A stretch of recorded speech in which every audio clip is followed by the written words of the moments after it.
the drilling apparatus, the drill bit, is essentially the whole stem is like a giant syringe. They're injecting drilling fluids through that drill stem, out through the bottom, through that drill bit, and that works to lubricate the bit, and it also flushes those cuttings that the bit is cutting in the rock back up to the surface. And the mud logging unit, they're testing the mud that's coming back up through recirculation and seeing what kind of, they're getting any kind of indicators of oil and gas there too. Most people think oil and gas investing is only for big corporations and billionaires. In this episode, you will discover how one company is opening the gates for professionals to participate in energy ventures that generate strong cash flow, tax advantages, and lasting impact. Welcome to Streams to Impact, brought to you by Steve Talker Capital. I'm your host, Dr. Allen. Every high-achieving professional eventually faces the same realization: working harder won't buy you freedom. True wealth isn't earned by the hour, it's built when your money starts working for you. For decades, oil and gas have quietly powered not only our economy, but also portfolios of investors who understand the value of tangible assets and tax-advantaged cash flow. Yet for most professionals, this world has remained out of reach until now. In this episode, we'll discover how one company is opening the gates for every professional to participate in domestic energy ventures that deliver real returns, real ownership, and real impact. And when you're ready to take the next step beyond trading time for money, I invite you to watch the mini masterclass Beyond the Paycheck: How High-Income Professionals Build Time Freedom Through Passive Investing. And you can access it free at go.stevetucker.com/beyond-paycheck. Once again, that is go.stevetucker.com/beyond-paycheck. Before we jump into today's conversation, just a brief disclaimer. All information shared on Streams to Impact is for educational purposes only. It is not to be construed as investment, financial, legal, or tax advice. All investments incur risk. You should not invest if you are not prepared to lose 100% of your investment. Always consult your legal, accounting, and tax advisors before making any investment. When you think oil and gas, you might picture corporation giants and complex deals reserved only for the Wall Street insiders. But John Engel, Chief Operating Officer at Gulf Coast Western, has spent his career providing that energy investing can be both accessible and intelligently managed for everyday professionals. With more than 25 years in finance and oil and gas, including 16 years at Gulf Coast Western, John brings both depth and clarity to a space that often feels opaque to new investors. Founded in 1970, Gulf Coast Western is a Dallas-based energy company focused on exploration, development, and acquisition of domestic oil and gas reserves across the Gulf Coast region. As the managing venture of oil and gas joint venturers, the company operates in Texas, Louisiana, Mississippi, Oklahoma, Colorado, and Alabama, providing qualified investors an opportunity to participate directly in domestic energy production. Today, John joins us to share how Gulf Coast Western is helping investors tap into one of the most powerful and often misunderstood wealth-building opportunities in America.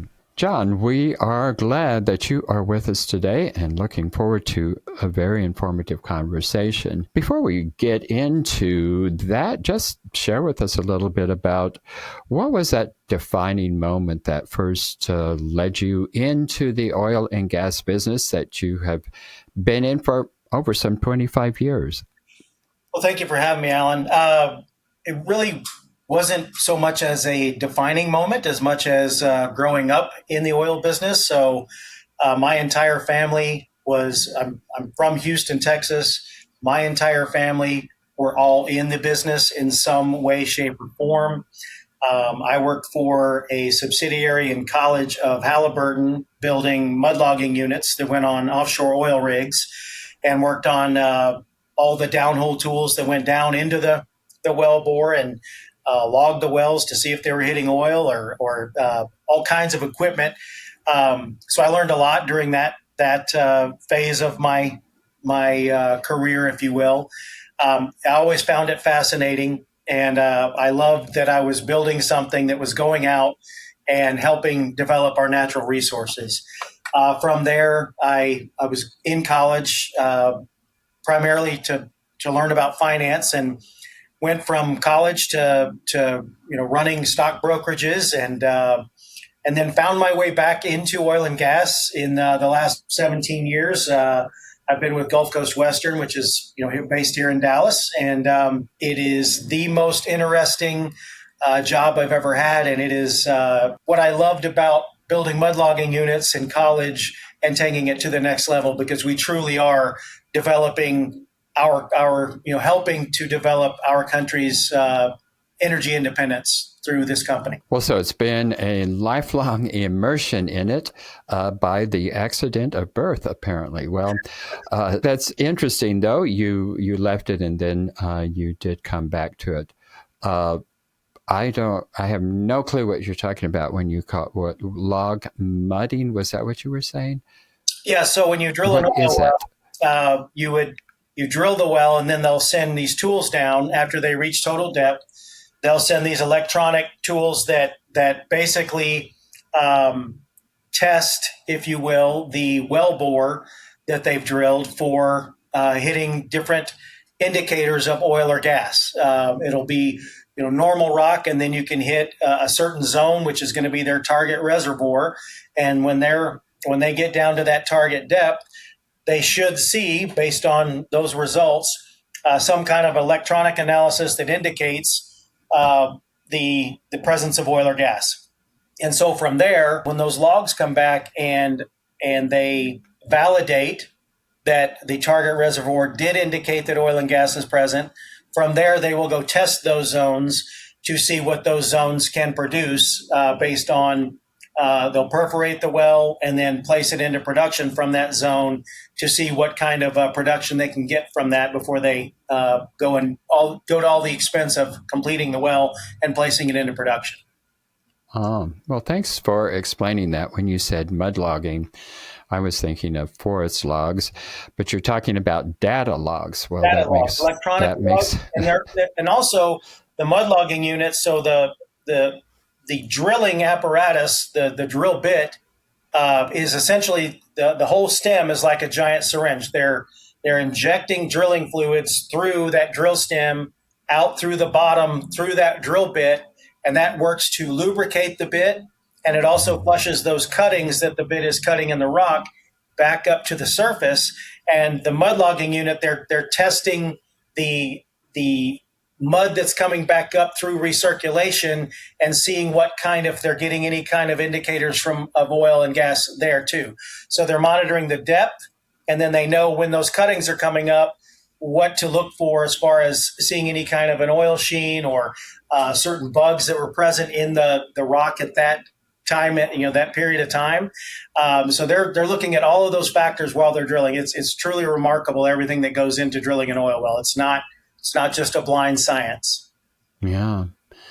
Well, I'm sure it has evolved a great deal over the last few years as new technologies have become available, and probably will evolve a great deal more with AI as part of the picture, as everything else is going in that direction, to be sure. Well, Gulf Coast Western has been building a reputation for many years on helping investors both preserve their wealth and to reduce their tax liability. It's difficult oftentimes to get those two things to work together. So can you just walk us through how these dual benefits do work together in the oil and gas industry, and how it is that joint ventures can be so powerful in helping investors to have both stability and savings? Yeah. That's that is what we're in business to do. Now, it's important to understand the risks involved in oil and gas, and that risk is the potential of going out and drilling a dry hole. If you go to the expense of going out and trying to find resources for our country, the United States government over 100 years ago wrote into the tax code the ability to write that investment off. If you're going to take the risk to develop our natural resources, the government put in the fact that you can write that off against your ordinary income in the year that you invested in the project. There are two types of drilling. There's what's called wildcatting. You've probably heard that term. That's going out and exploring for oil. You're looking at seismic. You're relying on what that seismic tells you. You're relying on where the faults are, what was produced in the area, and from there you kind of narrow down where you want to drill that well. But it's not a guaranteed science. There is still a tremendous amount of risk in exploratory drilling. You might have a 30% success rate of hitting oil. That does not mean that you hit enough oil to make your money back from the expense of drilling the well. We have done our fair share of those. We have done our fair share of drilling dry holes in the past. What we do now is field development. So we only drill in areas where there is proven production, primarily in areas where it is a big blanket reservoir, and we only drill horizontal wells where we're putting 2 to 4 miles of pipe in the reservoir rather than 30 or 40 feet of pipe in the reservoir.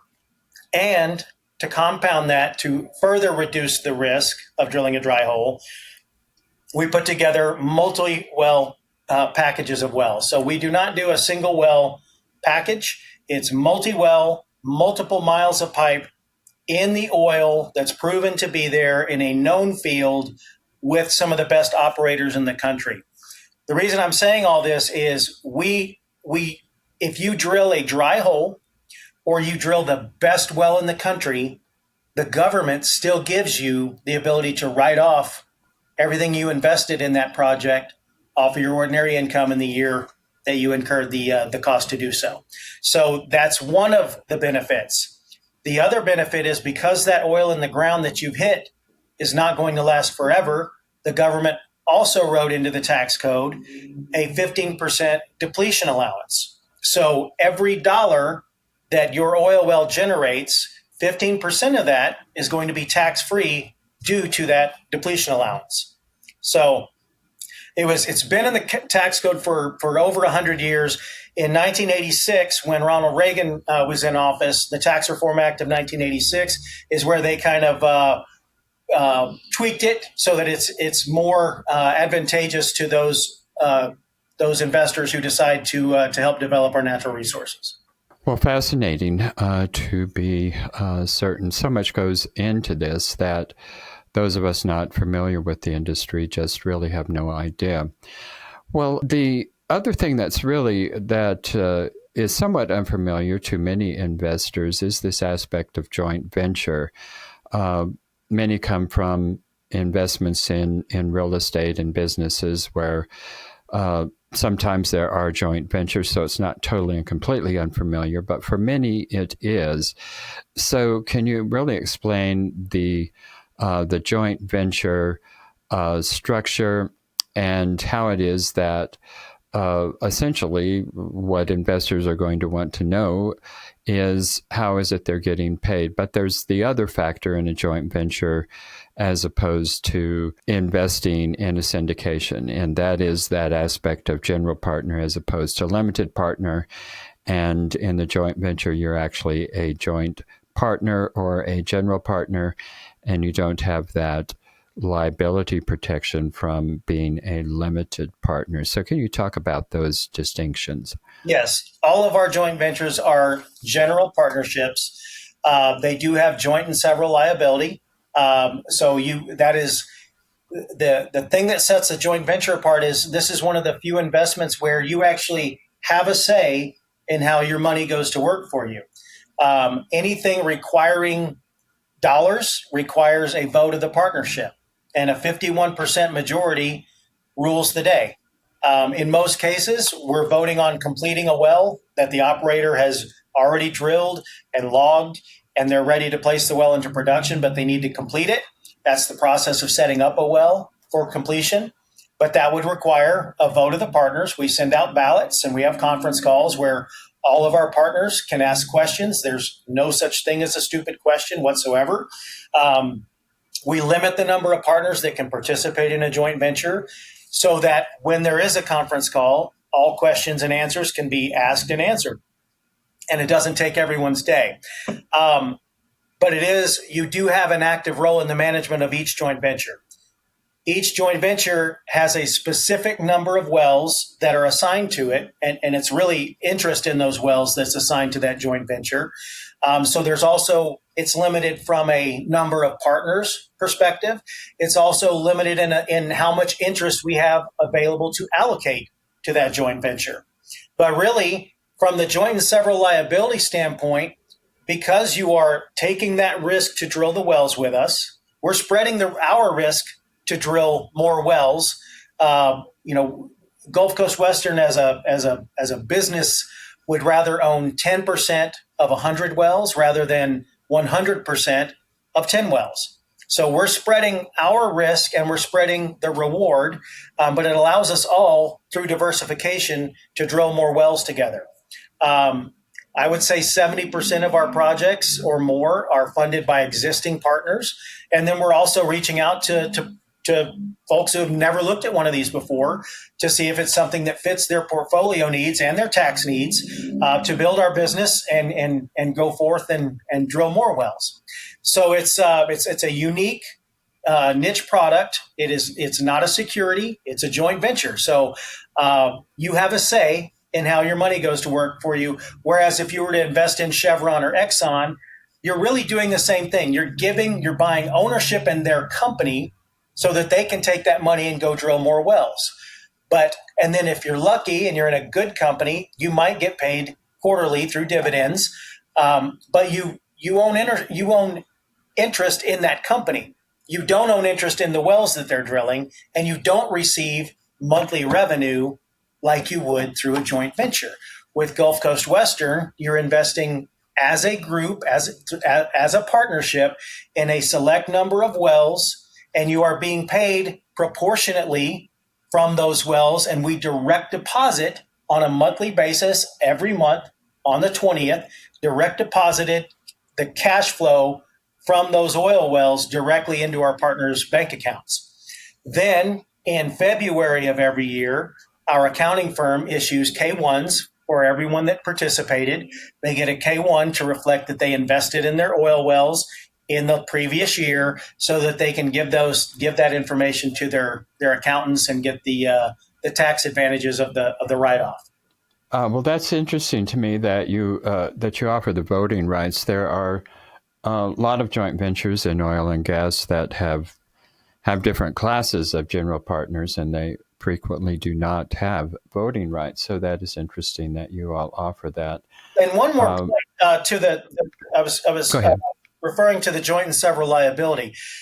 Yes, you are jointly and severally liable, but we are dealing with the biggest companies in the country that drill these wells. We're not dealing with mom and pop shops, not mom and pop operators. Not that there's anything wrong with them, but we work with some of the biggest names in the country. So if anything were to happen on these wells, we would be the very, very top of the totem pole, and they would have to get through multiple layers of insurance to get to that point, to get to us. All of our partnerships and all of our partners are protected under a $14 million umbrella policy, and our insurances have never been enacted on any project we've ever done. So we feel as though we're protecting our partners while still giving them all of the tax advantages through the structure of the joint venture. Yeah. So yeah, thanks for clarifying that. I was actually going to ask you about the insurance because I know there's multiple layers of that in most cases there. Another thing is you are distributing the profits on a monthly basis, which most investors like and appreciate. Can you talk to us about the splits between you as the operating company and the other, I don't know what you call them, how you differentiate between you as the organizers and the parent company there? I'm sure you have a split between you and the regular joint venture members. Yeah, so it's important to understand that Gulf Coast Western is not the operator. We are what's called a non-operating working interest partner in these wells. Most of our wells are operated by either very well-known public companies or very well-backed private equity firm operators. The operator is who runs the show. We as a company are able to ride the coattails of these companies with multi-billion-dollar budgets, their teams of engineers, their teams of geologists. So we don't have to rely on any of that. We don't have to do any of our own studies. We're relying on the best in the business to do the right thing and run these wells the proper way.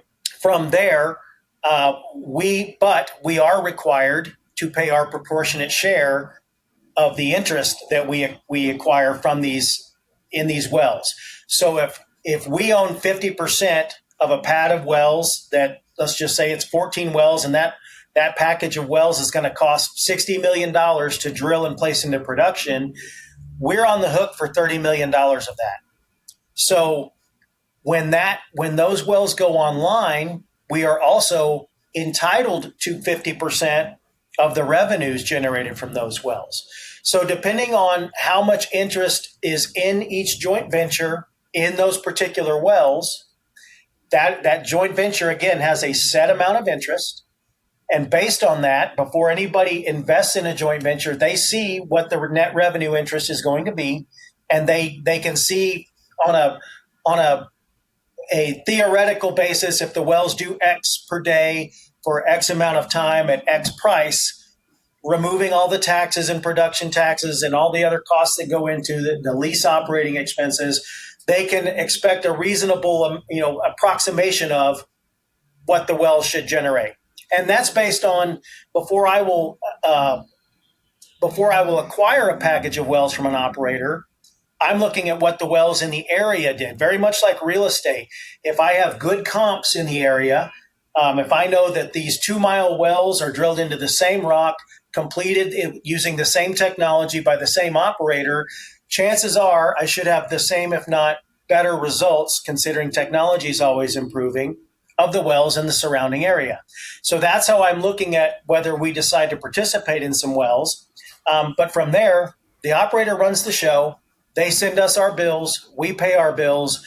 And based on how the wells perform, that's the risk part of it, is commodity pricing and how Mother Nature produces the wells.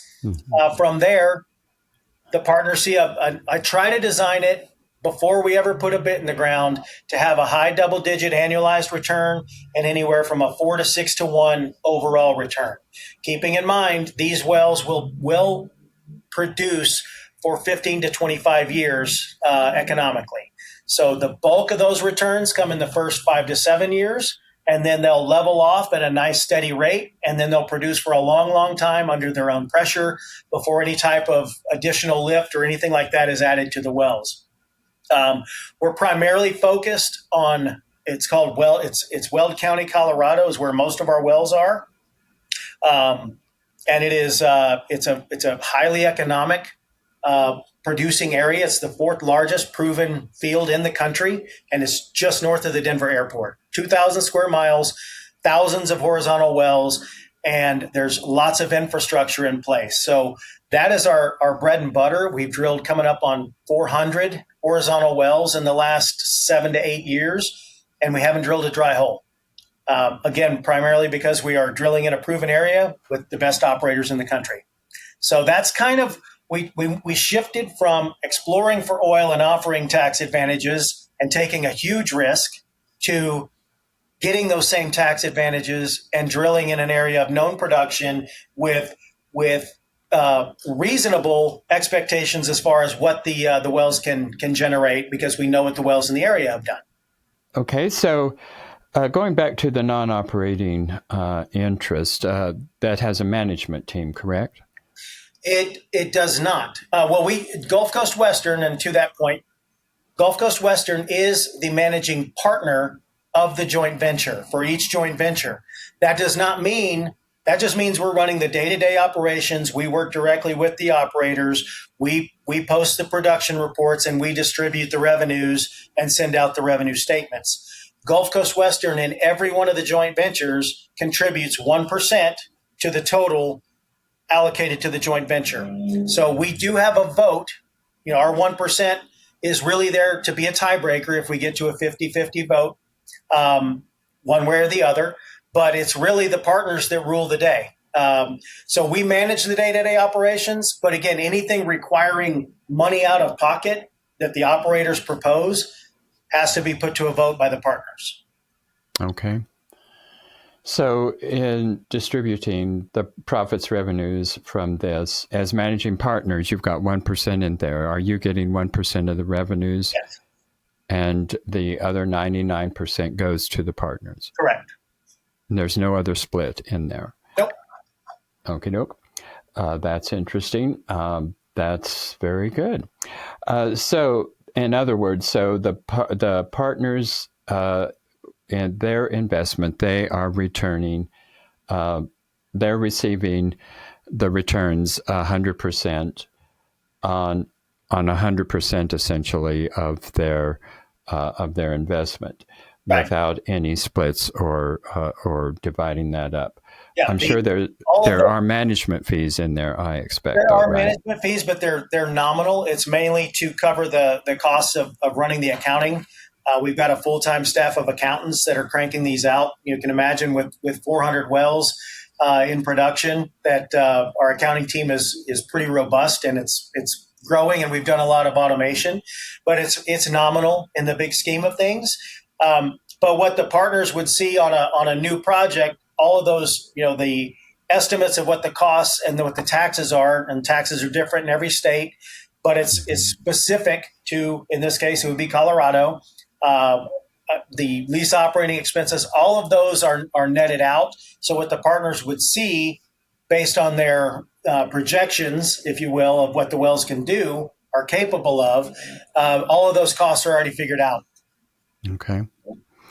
Well, just another incidental question here about organization. So the operators, like that's ExxonMobil and Conoco and so on and so forth.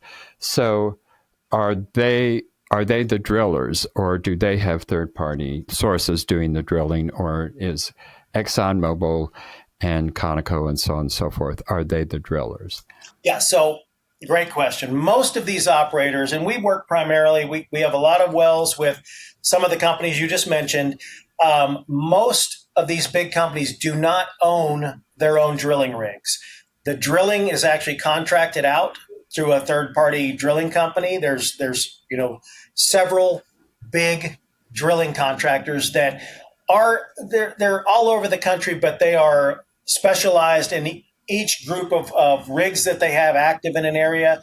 They know what they're doing in that area. So most of these operators stick with the bigger operators to drill the wells. So they are contracted out. The same thing is true when it comes to completing the wells. All of these wells are drilled into very tight rock. They need to be perforated. They do need to be fracked with a fracture stimulation, which is injecting high pressure water and sand into the wellbore, into the formation to open up that rock to allow it to flow oil and gas back to the surface. The completion is typically going to be done by a Baker Hughes, a Halliburton, a Liberty Oilfield Services. Those are the three main companies that Schlumberger is another big one. Those are subcontracted out as well. But the main operator, the operator of record, is going to be that Occidental, Chevron, Exxon, BP, whoever the operator is. They are calling the shots and telling those contractors how they want their wells drilled, how they want their wells completed, and how many, they're putting the production tanks and designing all of that. And we basically get an estimate of what the wells are going to cost in advance, and we commit to it. And once we commit to it, they run the show, we pay our bills, we receive the revenues. We have simplified it for the partners so that all they have to do is look at the package of wells that we have available, decide whether, based on their tax needs or their budget, if they want to participate or not. And then from there, they're in the wells. Or they're not. And it's fine either way. But we make it, we've simplified it to where it's usually taking 1 or 2 votes over the life of a project. All of our partners are wealthy, sophisticated, accredited investors. We understand they are running their own businesses and don't have time for, it's part of the reason we are the managing venture is we run the day-to-day operations so they don't have to. We do take them on field trips up to the field to go see how their money has gone to work for them. And there's really no better way outside of building a home that you can see how your money goes to work for you than going out and visiting an oil well. Those are a great time because most of our partners are scattered all over the United States. And so unless they happen to be passing through our Dallas office or one of our other locations, sometimes we don't get to meet them. So it's neat to go spend the day with them out in the field and let them see, and ask all of those questions in person and see how it all works. But it's a pretty unique process. Well, John, it's been a very enlightening and informative conversation. So I really appreciate you being with us and giving us your time today. So we have been talking with John Engel. He is the Chief Operating Officer of Gulf Coast Western, a company that's been transforming domestic energy production into a reliable avenue for wealth stability and significant tax savings for over half a century. So they have certainly been around the block a few times. So John's insights remind us that energy investing isn't just about oil and gas, but it's about building enduring value, protecting wealth, and aligning our financial strategy with intelligent diversification. So if you are tuning in today and realize there is still time to make a meaningful impact on your 2025 tax plan, which there is time, but time is running out. So now is the moment to act, and there is limited time remaining to finalize your tax planning for 2025. It's really getting short. Act now. So Gulf Coast Western can show you how to save tax dollars from going to the government while providing true diversification beyond stocks, bonds, and real estate markets. So to learn more, you'll need to go to their website, which is simply gulfcoastwestern.com. That is, once again, gulfcoastwestern.com, and you will find that in our show notes as well. So if today's discussion inspired you to explore additional ways to make your money work for you, don't stop here. Watch the mini masterclass Beyond the Paycheck. And that's how high-income professionals build freedom through passive investing. You can access it here for free at our website, go.steedtalker.com/beyond-paycheck. That's also in our show notes. Until next time, remember, wealth is not about working harder. It's about putting your capital to work in ways that secure your freedom, expand your purpose, and create lasting impact. I'm Dr. Allen, and this is Streams to Impact.